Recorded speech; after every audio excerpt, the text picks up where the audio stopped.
আসসালামু আলাইকুম। এলাহির মফিজুদ্দিন অনলাইন মাধ্যমিক বিদ্যালয় অনলাইন শ্রেণীকক্ষে নবম দশম শ্রেণীর শিক্ষার্থীদেরকে স্বাগত। আজকে আমি নবম দশম শ্রেণীর বাংলা প্রথম পত্র নিয়ে আলোচনা করতে এসেছি। নবম দশম শ্রেণীর বাংলা প্রথম পত্র থেকে ছোট্ট একটি কবিতা নিয়ে নবম দশম শ্রেণীর শিক্ষার্থীদের জন্য ছোট্ট একটি কবিতা নিয়ে আলোচনা করতে এসেছি। সুপ্রিয় শিক্ষার্থীবৃন্দ, আশা করি অনলাইন শ্রেণীকক্ষের সঙ্গে তোমরা সংযুক্ত হবে এবং এই কবিতাটার সম্পর্কে তোমরা সুন্দর একটা ধারণা নেবে। করোনাকালীন সময়ে শ্রেণীকক্ষে পাঠদানের পাশাপাশি অনলাইন শ্রেণীকক্ষ থেকে তোমরা যাতে উপকৃত হতে পারো সেজন্য আজকে আমাদের এই আয়োজন। সুপ্রিয় শিক্ষার্থীবৃন্দ,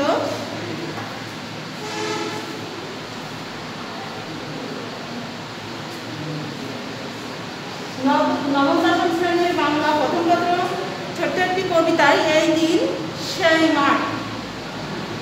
কবিতাটার নাম শুনেই বোঝা যাচ্ছে এই দিন সেই মাঠ। এই দিন সেই মাঠ, মাঠটা কথা শুনেই মনে হচ্ছে গ্রাম বাংলার একটা প্রকৃতির যে কোনো নিবিড় সম্পর্ক নিয়ে এই কবিতার ভিতরে আলোচনা করা হবে। তাই সর্বপ্রথমে কবিতাটার নাম আমরা জেনেছি এই দিন সেই দিন এই মাঠ। লিখেছেন জীবনানন্দ দাশ। কবি জীবনানন্দ দাশের কথা শুনলে, জীবনানন্দ দাশ হচ্ছে রূপসী বাংলার কবি। এই কবি সম্পর্কে আমাদের কিছু আলোচনা না করলে, উনি বাংলার রূপ প্রকৃতি বৈচিত্র্য নিয়ে এত বেশি কবিতা লিখেছেন, এত বেশি কবিতার ভিতরে রূপ প্রকৃতির বৈচিত্র্য বর্ণনা করা হয়েছে। আসলে বাংলা সাহিত্য অফ্রান্ত ওনার লেখনীতে, অফ্রান্ত লেখনী ওনার কাছ থেকে পেয়েছে। এর রূপসী বাংলার কবি জীবনানন্দ দাশ, সে জন্ম কোথায় আর ওনার জীবন বৃত্তান্ত সম্পর্কে আমরা একটুখানি জেনে নিই। সর্বপ্রথমে কবি জীবনানন্দ দাশ জন্মগ্রহণ করেন 1899 সালে বরিশাল শহরে। 1899 সালের কথা মনে পড়লে আমাদের আরেকজন বিখ্যাত কবির কথা না বললেই নয়। সমসাময়িক একই বর্ষে ওনারা দুজনই জন্মগ্রহণ করেছেন, কবি জীবনানন্দ দাশ এবং আমাদের জাতীয় কবি কাজী নজরুল ইসলাম। তোমাদের অনেক সময় এমন ধরনের হয়তো প্রশ্নও আসতে পারে বা সাধারণ জ্ঞান সম্পর্কিত এমন একটা ধারণা থাকতে পারে যে সমসাময়িক বা একই সালে জন্মগ্রহণ করেছেন কোন দুইজন কবি। অনেক সময় আমরা হয়তো বলতে পারি না। তাহলে আজকে তোমাদের অন্তত এই বিষয়টি স্পষ্ট হয়ে যাবে যে সমসাময়িক কবি জীবনানন্দ দাশ এবং আমাদের জাতীয় কবি কাজী নজরুল ইসলাম, যারা দুজনই সমসাময়িক কবি, কারণ উনিও জন্মগ্রহণ করেছেন 1899 সালে। তাহলে কবি জীবনানন্দ দাশ 1899 সালে বরিশাল শহরে জন্মগ্রহণ করেছেন। ওনার পিতার নাম সত্যানন্দ দাশ। কবি জীবনানন্দ দাশের পিতার নাম সত্যানন্দ দাশ, মাতা কুসুম কুমারী দাস। তাহলে ওনার পিতা মাতা দুজনের নামই জানলাম। এবং জীবনানন্দ দাশের পিতা স্বভাবগতভাবে কবি ছিলেন একজন, কারণ ওনার ভিতরেও একটা কবিত্ব ভাব ছিল। প্রাকৃতিকভাবে উনি এই কবিত্ব ভাবটা ওনার ভিতরেও ছিল। জীবনানন্দ দাশের শিক্ষা জীবন। কবি জীবনানন্দ দাশ সর্বপ্রথম তার শিক্ষা জীবন শুরু হয় ব্রজমোহন স্কুল থেকে। তারপরে উনি লেখাপড়া করেন ব্রজমোহন কলেজে ও কলকাতা প্রেসিডেন্সি কলেজে। 1921 সালে কলকাতা বিশ্ববিদ্যালয় থেকে ইংরেজি সাহিত্যে MA ডিগ্রি লাভ করেন এবং ওখানেই তিনি অধ্যাপনায় নিজেকে নিয়োজিত করেন। দীর্ঘদিন অধ্যাপনার সময়ে তিনি অসংখ্য গ্রন্থ রচনা করেছেন। যদিও তিনি ইংরেজি সাহিত্য নিয়ে লেখাপড়া করেছেন, কিন্তু তার লেখনী ছিল বাংলা সাহিত্য নিয়ে, বাংলা রূপ প্রকৃতি বৈচিত্র্য নিয়ে। বাংলা সাহিত্যের অমর হয়ে আছে, বাংলা সাহিত্যকে পরিপূর্ণ রূপ দান করেছে। ওনার উল্লেখযোগ্য গ্রন্থগুলো আমরা একটু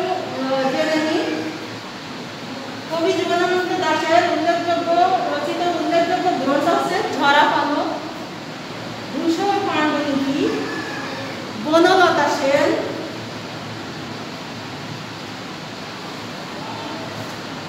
মহাপৃথিবী সাতটি তারা তিনি, রূপসী বাংলা বেলা অবেলা আলো বেলা, আর সুতীর্থ। এগুলো হচ্ছে ওনার লেখনী।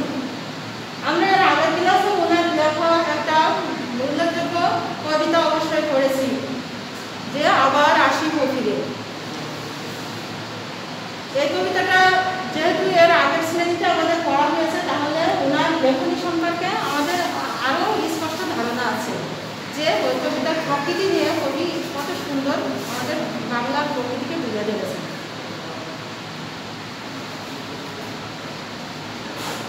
কবি জীবনানন্দ দাশ মৃত্যুবরণ করেন 1944 সালে। উনি 22শে অক্টোবর মৃত্যুবরণ করেন, যদিও কিন্তু উনি একটা ট্রাম দুর্ঘটনায় আক্রান্ত হন। ট্রাম দুর্ঘটনা 14 অক্টোবর একটা ট্রাম দুর্ঘটনা আক্রান্ত হন। ওখানে 14 অক্টোবর এই দুর্ঘটনা হওয়ার পরে উনি চিকিৎসাধীন থাকা অবস্থায় মৃত্যুবরণ করেন 22শে অক্টোবর।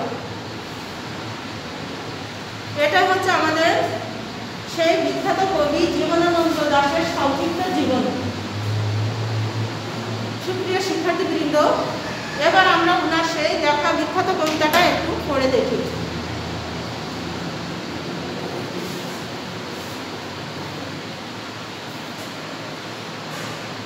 সেই দিন এই মাঠ, লিখেছেন জীবনানন্দ দাশ। সেই দিন এই মাঠ স্তব্ধ হবে না তো জানি, এই নদী নক্ষত্রের তলে সেদিনও দেখিবে স্বপ্ন, সোনার স্বপ্নের স্বাদ পৃথিবীতে কবে আর ঝরে। আমি চলে যাব বলে চালতা ফুল কি আর ভিজবে না শিশিরের জলে, নরম গন্ধের ঢেবে লক্ষ্মী পেঁচা গান গাবে নাকি তার লক্ষ্মীটির দরে, ওনার স্বপ্নের স্বাদ পৃথিবীতে কবে আর ঝরে। চারিদিকে শান্ত বাতি, ভিজে গন্ধ মৃদু কদরব,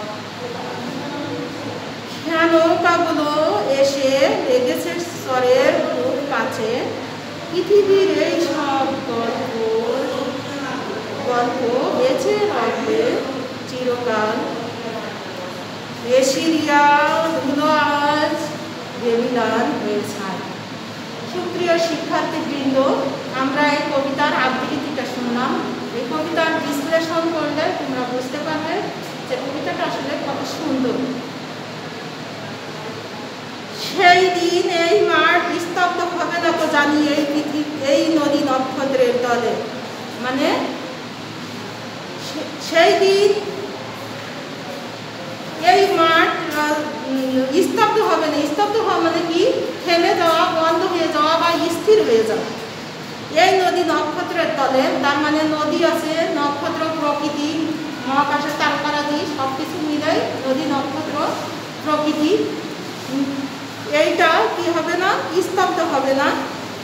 সেদিনও দেখিবে স্বপ্ন, মানে আজকে যে স্বপ্ন আমরা দেখতেছি সেই দিনে এই স্বপ্ন দেখো, কিন্তু সেই দিনটা কোন দিন আমরা এখনো মনে হয় সেই দিনটা কি জানতে পারিনি। তাহলে আমরা আরো একটু গভীরে যে গিয়ে দেখি কবিতার, যে সেই দিনটা আসলে কোন দিনকে বোঝাতে চেয়েছেন কবি। সোনার স্বপ্নের স্বাদ পৃথিবীতে কবে আর ঝরে, মানে মানুষের স্বপ্ন দেখা বা পৃথিবীর স্বপ্ন কখনো থেমে থাকে না। এটা বিরামহীন, এটা গতিরোধ নয়, এটা অনন্তকাল চলতেই থাকবে, এটা কখনো থেমে যাবে না। সেই স্বপ্ন সবসময় চলতেই থাকবে, কিন্তু সেই দিনটা কবে? আমি চলে যাব বলে, তাহলে আমরা বুঝতে পারছি যে আমি চলে যাব। আমি বলতে কবি কি বুঝিয়েছেন? যেদিন কবি পৃথিবীতে থেকে চলে যাবেন বিদায় নিয়ে, পৃথিবীতে আর থাকবেন না, সেই দিনটার কথা বোঝানো হয়েছে যে যেদিন আমি চলে যাব সেই দিন এই মাঠ, এই নদী, নক্ষত্র কোনো কিছু স্তব্ধ হবে না, স্বপ্ন দেখাও বন্ধ হবে না। পৃথিবীতে সোনার স্বপ্নের স্বাদ পৃথিবীতে কবে আর ঝরে, মানে পৃথিবীর স্বপ্ন কখনো থেমে যাবে না। আমি না থাকলেও এই স্বপ্ন চলবে, এই প্রকৃতি রাজি গ্রামীণ গতিতেই চলবে, প্রকৃতি তার নিজস্ব গতিতেই চলতে থাকবে আমার জন্য। কখনো প্রকৃতি তার যে নিয়ম, এই নিয়মকে কখনো পরিবর্তন করবে না বা থেমে যাবে না আমার জন্য। চালতা ফুল কি আর ভিজিবে না শিশিরের জলে নরম গন্ধের ঢেলে, বলছে আমি যেদিন চলে যাবো সেদিন চালতা ফুল কি ভিজবে না? শিশির, আমরা যারা গ্রাম বাংলায় থাকি, সে শীতের সময় গাছের উপর যে কুয়াশাচ্ছন্ন ছোট ছোট বিন্দু কুয়াশা পানিগুলো জমে থাকে, এটাই হচ্ছে শিশির। এই শিশিরের জলে কি চালতা ফুল সেদিন ভিজবে না? অবশ্যই ভিজবে। আমি না থাকলেও এই চালতা ফুল শিশিরের জলে ভিজবে, তার নরম গন্ধে দেবে, মানে যখন শিশিরের জলে ভিজে যাবে তার থেকে একটা মৃদু গন্ধ, গ্রামীণ যে গন্ধ ছড়াতে থাকে, এই গন্ধকে বলা হচ্ছে নরম গন্ধের ঢেউ। এই সৌরভটা কি সেই দিন চালতা ফুল ছড়াবে না? অবশ্যই ছড়াবে। যদিও চালতা ফুলে তেমন তীব্র কোনো গন্ধ নেই, তারপরও লেখক কবি তার লেখনীর ভিতরে এই মাত্রা আনার জন্য বা তার ভিতরে অভিব্যক্তিকে আরও আকর্ষণীয় করে তোলার জন্য, কবিতাটার প্রতি আরও আকৃষ্ট করার জন্য লেখক কবি এখানে তার এই শব্দটা ব্যবহার করেছে। লক্ষ্মী পেঁচা গান গাবে নাকি তার লক্ষ্মীটির তরে? যে লক্ষ্মী পেঁচা সবসময় গান গায়, সেদিন যেদিন আমি চলে যাবো এই পৃথিবী ছেড়ে, সেদিন কি লক্ষ্মী পেঁচা তার গান থামিয়ে দেবে? আসলে তার না, আমার জন্য কোনো কিছুই থেমে থাকবে না। লক্ষ্মী পেঁচাও তার প্রিয়তমের জন্য যে গান গাইতো, সেদিনও সেই গান গাইবে। প্রকৃতির যে রূপ বৈচিত্র্য যেমন ছিল ঠিক তেমনই রবে, শুধু সেদিন থাকবো না আমি। কবি সেইটাই বোঝাতে চেয়েছেন। চারিদিকে সোনার স্বপ্নের স্বাদ পৃথিবীতে কবে আর ঝরে। সেই কথায় যে পৃথিবীর যে স্বপ্ন দেখা, পৃথিবীর যে প্রকৃতির নিয়মে চলা, যে গ্রামীণ গতিতে চলা, এই স্বপ্ন, এই গতি কোনো কিছুই আমার জন্য সেদিন থেমে যাবে না। চারিদিকে শান্ত বাতি নিচে বন্ধ বলছে যে শান্তবাতি বলতে কি, যে আলো তীব্রতা নেই, তেজ নেই, যেমন চাঁদের আলো। এই চারিদিকে এই শান্তবাতি মানে যে উত্তাপহীন যে আলো, সেই আলোর কথাই বলা হচ্ছে। এটা কি করবে? ভিজে গন্ধ ছড়াবে আর মৃদু কলরব মানে সামান্য কোলাহল। সেদিন কি কোলাহল থেমে যাবে না, সেদিনও সেই কোলাহল থাকবে। খেয়া নৌকাগুলো এসে চরের খুব কাছে, পৃথিবীর এই সব গল্প বেঁচে রবে চিরকাল। মানে পারাপার, খেয়া নৌকা মানে যে নৌকা পারাপারের জন্য ব্যবহার করা হয়, এপার থেকে ওপারে লোকজন পারাপার হয়, সেটা হচ্ছে খেয়া নৌকা। এই খেয়া নৌকাগুলো যখন অন্ধকার হয়ে আসবে, শান্ত হয়ে আসবে পৃথিবীটা, চাঁদের আলোয় রাত্রেবেলা, তখন কি হবে? পারাপার হয়তো বন্ধ হয়ে যাবে, ওই সময় চলতে পারবে না। কিন্তু খুব কাছে, চরের খুব কাছে, মানে নৌকাগুলো একটা স্থির অবস্থানে থাকবে। এবং এই গল্পগুলো চিরকাল বেঁচে রবে, যে যেদিন আমি থাকবো না সেদিন ওই কাজগুলো, এই প্রকৃতির এই সব কিছু তেমনই নিয়মে চলবে, শুধু থাকবো না আমি। আজ আমি জীবনানন্দ দাশ কবি নাই, তারপরও আমার সৃষ্টিগুলো আর বেঁচে থাকবে এই পৃথিবীতে যতদিন আছে। এটা যে হয়তো বা আমি থাকবো না, কিন্তু আমার সৃষ্টি, প্রকৃতির যেসব সৃষ্টি, এইগুলো প্রকৃতির নিয়মে চলতে থাকবে, শুধু থাকবো না আমি। সেই দিনের কথায় কবি এখানে তুলে ধরেছেন। এশিয়া ধুলো আজ বেবিলান ছাই হয়ে আছে, মানে বড় বড় সভ্যতা, যেটা এশিয়ার সভ্যতা, বেবিলন সভ্যতা, এটা হচ্ছে ইউফ্রেটিস টাইগ্রিস নদীর তীরে আগেকার সময়ে গড়ে উঠেছিল অত্যন্ত সুন্দর নগরী। এই সভ্যতাগুলো আজ ছাই হয়ে গেছে। সে সময় তার বিখ্যাত একটা এর সভ্যতা, যে এশিরীয় সভ্যতা টাইগ্রিস নদীর তীরে এবং বেবিলন সভ্যতা ইউফ্রেটিস নদীর তীর থেকে 80 মিটার উঠছে। এখানে প্রায় 5 থেকে 6,000 ফুলের চারা রোপণ করা হয়েছিল মরুভূমিতে, এবং ওইটা নদীর থেকে পাইপের মাধ্যমে পানি তুলে এখানে এই সভ্যতা তৈরি করা হয়েছিল। সেই সময়কার সময়ে সেই সভ্যতা আজ বিলীন হয়ে গেছে, কিন্তু প্রকৃতি তার নিজস্ব গতিতে চলতেছে এবং এই গতি কখনো থামবে না। শুধু একজন মানুষ বা একটা সভ্যতা বিলীন হয়ে যাওয়া হলে এই যে প্রকৃতির নিয়মের পরিবর্তন, এটা হবে না। প্রকৃতি তার সবসময় নিজস্ব গতিতেই চলবে, তার স্বপ্ন দেখা, তার গ্রামীণ গতিতে চলা, এটা কখনো শেষ হবার নয়, সেটা এখানে বলা হয়েছে। সুপ্রিয় শিক্ষার্থীবৃন্দ, তোমরা এতক্ষণ বুঝতে পারছো যে কবিতাটা ছোট্ট হলেও তার ভিতরে কত সুন্দর অভিব্যক্তি কবি এখানে ফুটিয়ে তুলেছেন প্রকৃতি সম্পর্কে। এবং যেদিন কবি থাকবেন না, পৃথিবী থেকে চলে যাবেন, তাহলে তোমরা নিশ্চয় বুঝতে পেরেছো সেই দিনটা কি আর এই মাঠটা কি। তাহলে সেই দিন সেই কবি যেদিন প্রকৃতি ছেড়ে চলে যাবে, সেই দিনটাকে বলা যেতে পারে এই মাঠ আছে, এই মাঠটাই হবে সেই বিশ্ব ব্রহ্মাণ্ড প্রকৃতি নিয়ে, যে প্রকৃতি নিয়ে বিশ্ব ব্রহ্মাণ্ড গঠিত, সেই প্রকৃতির কথা বলা হয়েছে এই মাঠ। তাহলে এই মাঠ কি হবে, কিন্তু সেই দিন যেদিন কবি পৃথিবীটা ছেড়ে চলে যাবেন, সেই দিনকে তুলে ধরা হয়েছে। তাহলে তোমরা বুঝতে পেরেছ নিশ্চয় এই কবিতার নামকরণের সার্থকতাটা কি। কবি এখানে তার লেখকের মাধ্যমে নিশ্চয় এর নামটা পড়লে এখন তোমরা বুঝতে পারবে যে আসলে কবিতাটা নামটা সুন্দর এবং নামের সঙ্গে তার কবির যে অভিব্যক্তি, সেই অভিব্যক্তির অবশ্যই মিল আছে। তাহলে নিশ্চয় তোমরা কবিতাটা সম্পর্কে স্পষ্ট ধারণা নিতে পেরেছ এবং আশা করি তোমাদের ভিতরে কবিতা নিয়ে কোনো জড়তা বা কোনো না বুঝার কোনো বিষয় আছে বলে আমি মনে করি না। যেগুলো থেকে থাকে তাহলে সেটা পরবর্তী ক্লাসে দেখা হবে। এখন তোমরা বুঝতে পারছো যে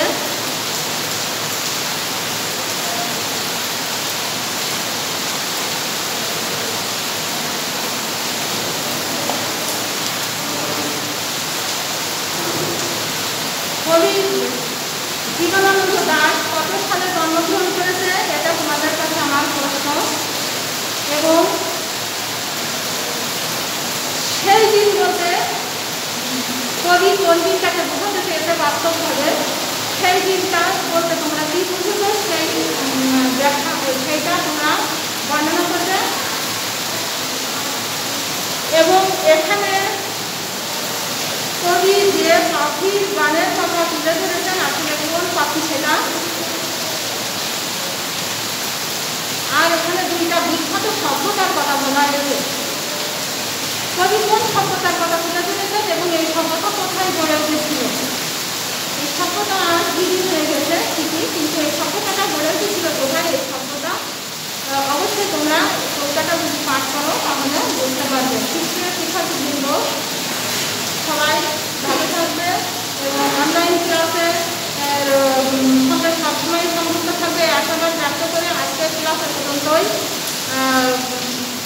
তোমরা আজকের ক্লাস এখানেই শেষ করছি। আল্লাহ হাফেজ। আগামী ক্লাসে তোমাদের আমন্ত্রণ রইল।